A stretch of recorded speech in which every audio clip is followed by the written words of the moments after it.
รายการภาคข่าวภายในแขวง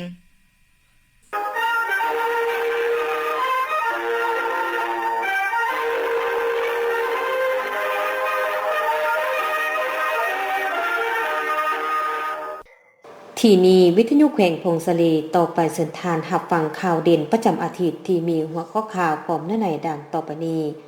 ห้องเลขาพรรคแขวงพงศลีตอนหับของประธานศูนย์กลางสหพันธ์แม่หญิงลาวตอนเช้าของวันที่24กุมภาพันธ์2026นี้ที่ห้องหับแขกของแขวงสำนักงานปกครองแขวงพงศลีท่านบุญทวีสอสุกันกรรมการสำห้องศูนย์กลางภาคห้องเลขาพรรคแขวงผู้ชี้นำองค์การจัดตั้งมหาศูนย์ขั้นแขวงพร้อมคณะได้ต้อนรับทานนางธรรมาเพชรวิไสห้องเลขาคณะภาคห้องประธานคณะบริหารงานศูนย์กลางสหพันธ์แม่หญิงลาวพร้อมคณะองค์การนิทานบุญทวีสอสุกันกรรมการสำห้องศูนย์กลางภาคผู้ชี้นำองค์การจัดตั้งมหาศูนย์คัดแขวงห้องเลขาพรรคแขวงได้กล่าวต้อนรับและรายงานย่อสภาพการพัฒนา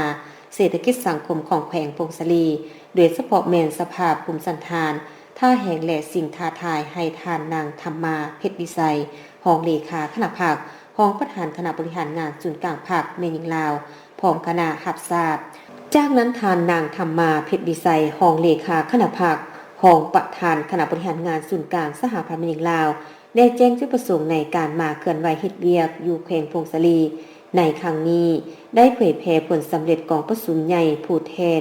แม่หญิงลาวทั่วประเทศครั้งที่9แม่หญิงลาวของแขวงพงศลี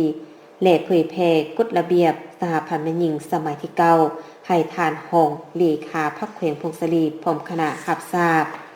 แผนกเทคโนโลยีและการสื่อสารแขวงพงศลีเสื่อมซึมมติกองประชุมขององค์คณะพรรคแขวงสมัยที่12ณตอนเช้าของวันที่23กุมภาพันธ์2026นี้ที่ห้องประชุมลาวโทรคมสาขาแขวงพงศลีแผนกเทคโนโลยีและการสื่อสารแขวงได้จัดกองประชุมเผยแพร่เสื่อมซึมมติกองประชุมใหญ่ขององค์คณะพรรคแขวงสมัยที่12และการพบปะอบรมของสหายพรไสออนซากรรมการประจำพรรคแขวงของประธานคณะกรรมการปกครองแขวงผู้ชี้นำเวียกงานเศรษฐกิจขั้นแขวงเข้าร่วมมีสหายบุญทองบุตรดีของเลขาคณะพรรคหักทานของหัวหน้าแผนกเทคโนโลยีและการสื่อสารแขวงมีบรรดาสหายคณะพรรคหักทานคณะหน่วยพรรคขึ้นกับมีสมาชิกพรรคและพนักงานภายในแผนกดังกล่าวและบริษัทโทรคมสาขาแขวงเข้าร่วม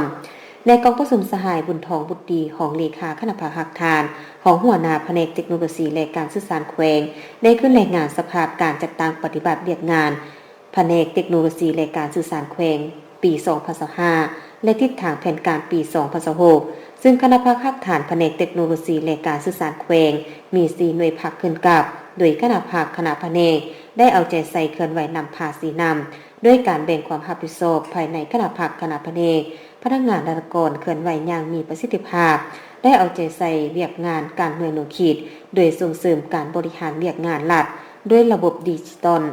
ปัจจุบันมีอัตราการเข้าถึงสัญญาณโทรศัพท์482 บานเท่ากับ 95.8 ส่วนห้อยของจำนวนบานทั้งหมดเข้าถึงสัญญาณอินเทอร์เน็ต 3G 4G 318 บานเท่ากับ 63.2 ส่วนห้อยจากนั้นสหายพรไสออนซากรรมการประจำพรรคแขวงของประธานคณะกรรมการปกครองแขวงผู้ชี้นำเวียกงานเศรษฐกิจขั้นแขวงได้เผยแพร่ผันขยายมติกองประชุมใหญ่ขององค์คณะพรรคแขวงพงศลีครั้งที่12ซึ่งกองประชุมได้เป็นเอกสารรับรองเอารายงานการเมืองแผนพัฒนาเศรษฐกิจสังคม5ปีครั้งที่9 2021-2025พร้อมกันนี้ได้เป็นเอกภาพกำหนดหน้าที่ทิศทางรวมและคาดหมายสู่ส่วนใน5ปีต่อหน้า2026-2030ได้มีคำขวัญที่ว่าเสริมขยายหมื่นเสือปฏิบัติยกสูงความสามารถนำพาขององค์คณะพรรคสร้างเศรษฐกิจเอกราชเป็นเจ้าตนเองนำพาแขวงพงศลีหลุดพ้นจากความด้อยพัฒนาเทอละก้าวและได้ผ่านขยายเป็นคำขวัญของแผนพัฒนาว่าสร้างเศรษฐกิจเอกราชเป็นเจ้าตนเองอย่างต่างหน้าสูนใส่พัฒนาตาม5ท่าแห่งปลายแหลมของแขวงคุ้มครองการพัฒนาเศรษฐกิจสังคมให้มีประสิทธิภาพประสิทธิผลมีความสมดุลตามทิศสีเขียวและยืนยงกองประชุมครั้งปฐมฤกษ์ของคณะบริหารงานพรรคแขวงพงศลีสมัยที่12ได้ปอนบัตรเลือกตั้งอย่างประชาธิปไตยและเป็นเอกภาพเลือกเอาคณะบริหารงานพรรคแขวง35สหายหญิง3สหายเลือกเอาคณะประจำพรรคแขวง11สหายเลือกเอาเลขาห้องเลขาพรรคและเลือกเอาประธานห้องประธานกวดกาพรรค การเผยแพร่ครั้งนี้แม่นเพื่อสร้างความเป็นเอกภาพด้านทัศนะและแนวทางการเมืองหั่นเอามาตีกลายเป็นแผนงานและโครงการจัดตั้งปฏิบัติตัวจริงซุ่มใส่การพัฒนาเศรษฐกิจสังคมและแก้ไขชีวิตการเป็นอยู่ของประชาชนให้ดีขึ้นและเป็นเข็มทิศทางการเมืองในการพัฒนาแขวงโขงสะดีห้องประธานศูนย์กลางสหพันธ์แม่หญิงเผยแพร่ผลสำเร็จของประชุมใหญ่ผู้แทนแม่หญิงลาวทั่วประเทศครั้งที่9ที่แขวงพงศลีณตอนเช้าของวันที่24กุมภาพันธ์2026ที่สโมสรใหญ่ของแขวงโดยสหายนางธรรมาเพชรวิไสรองเลขาคณะภาครองประธานคณะบริหารงานศูนย์กลางสหพันธ์แม่หญิงลาวได้เป็นประธานในการเผยแพร่ผลสำเร็จของกองประชุมใหญ่ผู้แทนแม่หญิงลาวทั่วประเทศครั้งที่9ที่แขวงพงศลีมีสหายนางคำมาลาสุวงศ์กรรมการพรรคแขวงประธานสหพันธ์แม่หญิงแขวงพงศลีมีบรรดาคณะบริหารงานสหพันธ์แม่หญิงแขวงประธานหากทานหัวหน้าหน่วยสหพันธ์แม่หญิงตลอดโพดสมาชิกแม่หญิงออมคางแขวงออมคางเมืองเข้าร่วมโอกาสนี้สหายนางคำมาลาสุวงศ์กรรมการพรรคแขวงประธานสหพันธ์แม่หญิงแขวงพงศลีได้รายงานสภาพโดยย่อในการจัดตั้งปฏิบัติเวียกงานของสหพันธ์แม่หญิงแขวงพงศลีถึงผลสำเร็จสิ่งท้าทายและทิศทางการพัฒนาเวียกงานแม่หญิงในต่อหน้าแขวงพงศลีมี7เมือง503บ้าน56กลุ่ม47,694 ครอบครัว 22,258 คนหญิง 99,711 คนมี15ชนเผ่าที่มีฮิตของประเพณีวัฒนธรรมและภาษาปากเว้าที่แตกต่างกันแต่อยู่ร่วมกันอย่างสันติสำหรับแขวงพงศลีสภาผู้ชนแขวงได้รับรองเอาการสร้างตั้งตาเสงอยู่7เมืองในทั่วแขวงพงศลีมี33ตากเสงและเวียกกงจากการจัดตั้งในนี้สหพันธ์แม่หญิงในทั่วแขวงได้ปรับปรุงการจัดตั้งแม่หญิงแต่ละคันให้มีความเข้มแข็งเคลื่อนไหวตามพระบทบาทติดตามและสุญญูน้องแม่หญิงในเกณฑ์อายุที่มีมาตรฐานเงื่อนไขครบถ้วน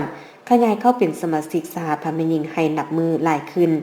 ซึ่งในปี2025นี้สามารถขยายสมาชิกใหม่ได้551คนทั่วแขวงมี822หักฐานหน่วยขึ้นกับ35หน่วยในนี้อ้อมข้างแขวงมี43หักฐานต่อหน่วยซึ่งในทั่วแขวงมีแม่หญิงทั้งหมด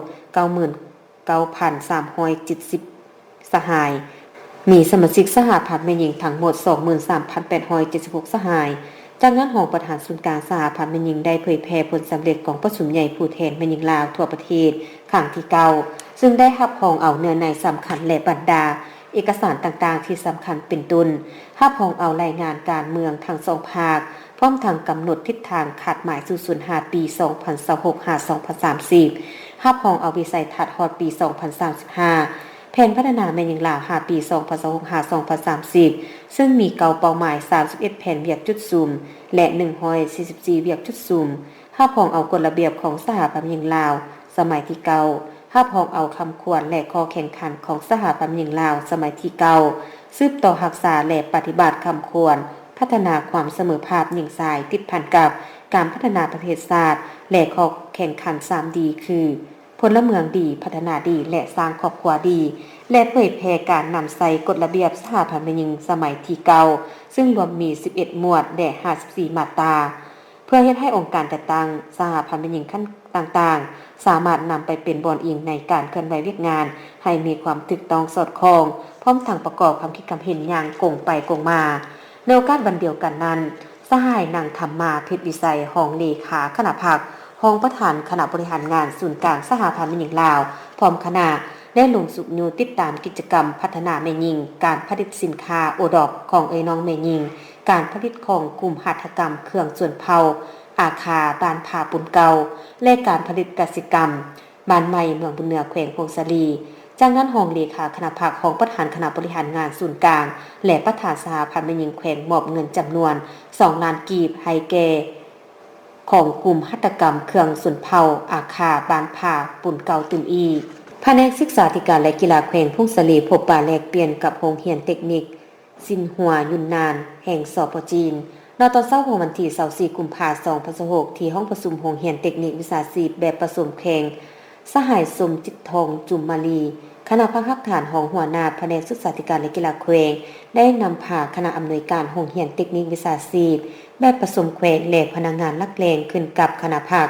คฐานแผนกศึกษาธิการและกีฬาแขวงที่เกี่ยวข้องตอนหับ และพบปะแลกเปลี่ยนเฮ็ดเวียกร่วมกับคณะผู้แทนโรงเรียนวิชาชีพการสร้างสินหัวอยู่นาน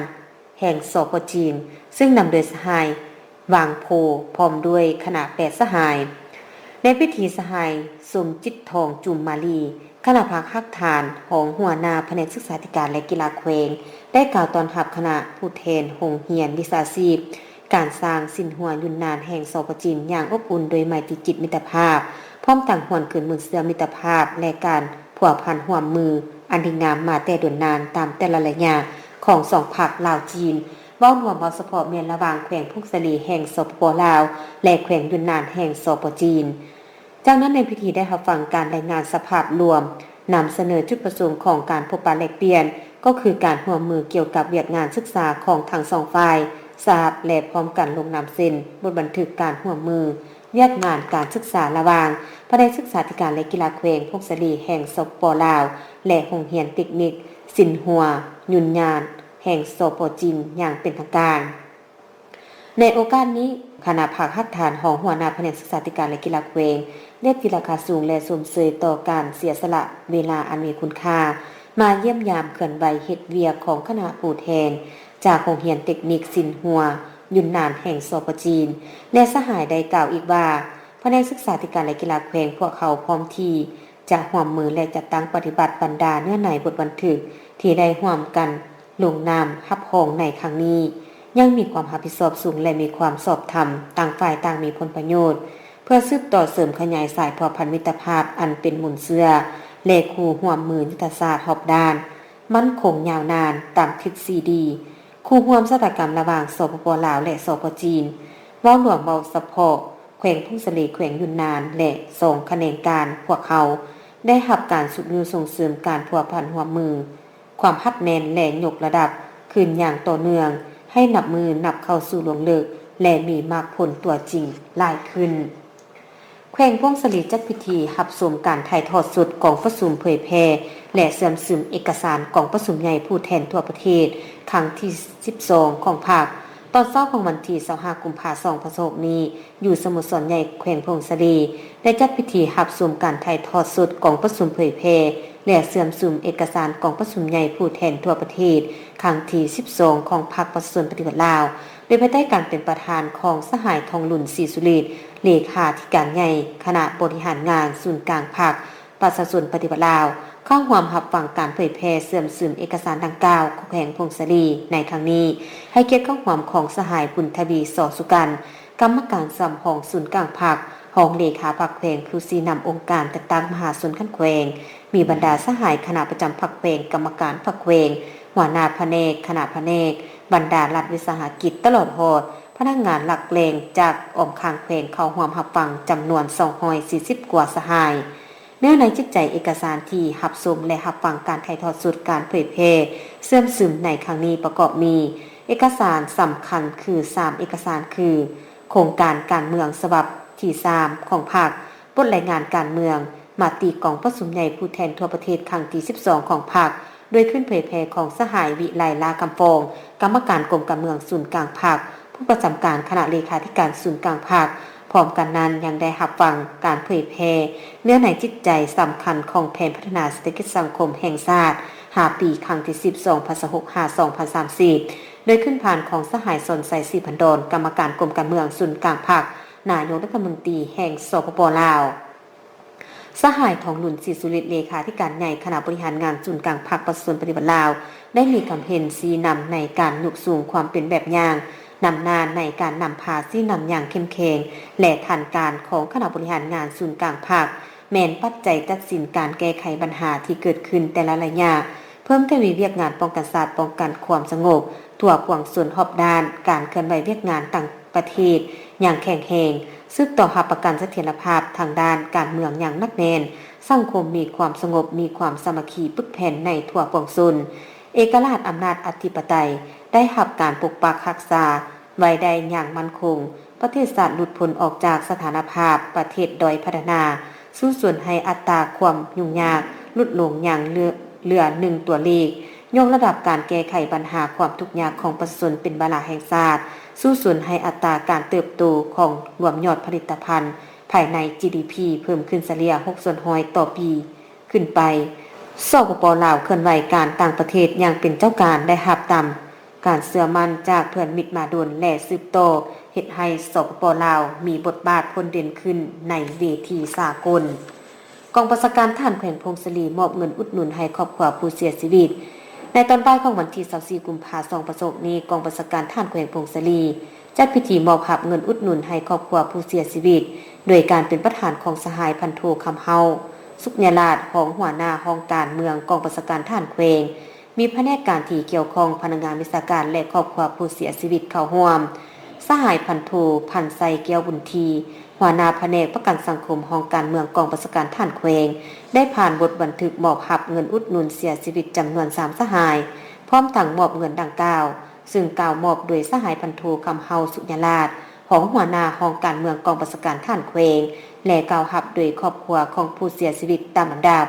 ในพิธีสหายพันโทคำเฮาสุญญาลาภได้อบรมต่อพิธีพร้อมทางเรียกร้องให้ครอบครัวของผู้เสียชีวิตจงนำเงินดังกล่าวไปนำใส่เข้าในเวียกงานของครอบครัวให้เกิดประโยชน์สูงสุด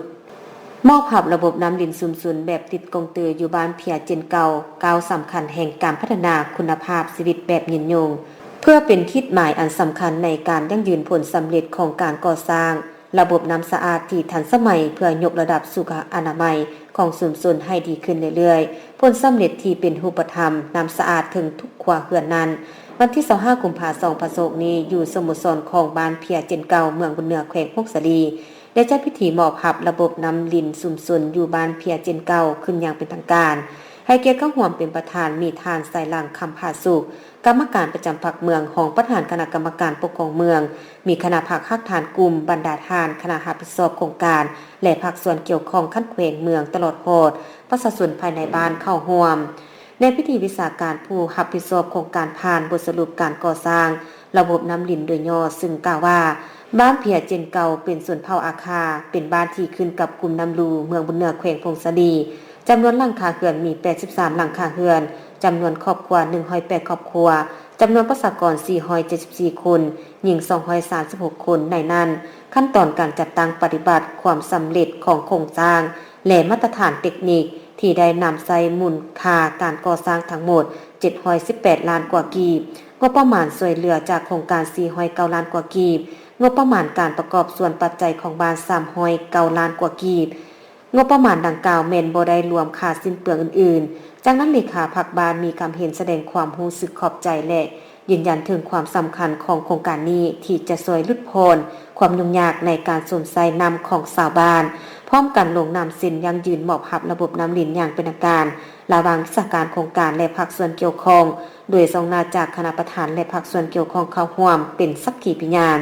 พิธีที่มีความหมายสำคัญนั้นบรรดาผู้เข้าร่วมก็ได้ผัดเปลี่ยนกันประกอบคำเห็นเพื่อแลกเปลี่ยนบทเรียนในการคุ้มครองและปกปักรักษาระบบน้ำดังกล่าวให้มีความยืนยง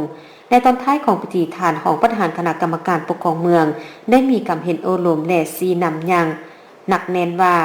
การมีระบบน้ำที่ดีแม่นความสำเร็จบาทกล่าวหนึ่งแต่การรักษาให้มีน้ำใสตลอดไปนั้นแม่นความรับผิดชอบของหมดทุกคน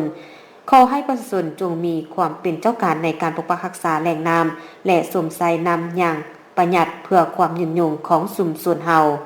เจ้าที่ประธานรับฟังผ่านไปนั้นก็แม่นข่าวเด่นประจำอาทิตย์ท่านผู้ฟังที่เคารพช่วงระยะสุดท้ายนี้เจ้าประธานมารับฟังพยากรณ์อากาศประจำวันที่1มีนาคม2026สภาพรวมความกดดันต่ำของอากาศร้อนยังสืบโตปกคลุมอยู่ทั่วทุกภาคของประเทศลาวโดยกำลังอ่อนสมทบกับกระแสลมตะวันออกพัดปกคลุมซึ่งจะเฮ็ดให้อากาศจะเย็นหาหนาวเย็นในตอนกลางคืนหาตอนเช้าแขวงภาคเหนือส่วนภาคกลางและภาคใต้อากาศร้อนเพราะมีฝนตกฟ้าร้องฟ้าเหลื่อมในระดับคอยอยู่บางบริเวณและจะมีลมพัดแรงเป็นบางโอกาสในแต่ละภาคพยากรณ์อากาศแต่เวลา 7:00 นของวันที่1มีนาคม2026หาเวลา 7:00 นของวันที่2มีนาคม2026สภาพอากาศของแขวงพงศลีและบรรดา7เมืองอากาศหนาวเย็นในตอนกลางคืนหาตอนเช้าพร้อมจะมีฝนตกในระดับคอยและมีลมพัดแรงอยู่บางบริเวณหรือเนื้อที่การปกคลุมของฝนเท่ากับ20%ของภาคอุณหภูมิในระหว่าง12-29องศา รายงานสภาพอุณหภูมิและปริมาณน้ำฝน24ชั่วโมง7เมืองทั่วแขวงพงศลีอุณหภูมิต่ำสุดของมื้อนี้ 14.5 องศาอุณหภูมิสูงสุดของมื้อวานนี้ 31 องศาปริมาณน้ำฝน24ชั่วโมงผ่านมาเมืองบุญเหนือเมืองพงศลีเมืองยอดอูเมืองบุญไต้เมืองสัมพันธ์เมืองขวานและเมืองใหม่บ่มีฝนดังนั้นจึงแจ้งเตือนถึงประชาชนบรรดาเผ่าองค์การปกครองท้องถิ่นและองค์การจัดตั้งทุกภาคส่วนในแต่ละภาคจงมีสติและเตรียมพร้อมรับมือกับสภาพการเปลี่ยนแปลงของอุณหภูมิอากาศหนาวเย็นดังกล่าวโดยเฉพาะแม่นเขตภาคเหนือภูดอยและหอมภูอากาศหนาวเย็นหลายซึ่งอาจจะส่งผลกระทบต่อสุขภาพของผู้เฒ่าและเด็กน้อยคอยรักษาสุขภาพนุ่งห่มให้ห่างกายอบอุ่นอยู่เสมอพร้อมทั้งติดตามข่าวพยากรณ์อากาศจากแผนกกสิกรรมและสิ่งแวดล้อมแขวงอย่างเป็นประจำที่ท่านรับฟังผ่านไปนั้นก็แม่นพยากรณ์อากาศประจำวันที่1มีนาคม2026ที่นี้วิทยุแขวงพงศลีรายการข่าวภาคนี้หมดลงเพียงเท่านี้เวียงสวรรค์อ่าน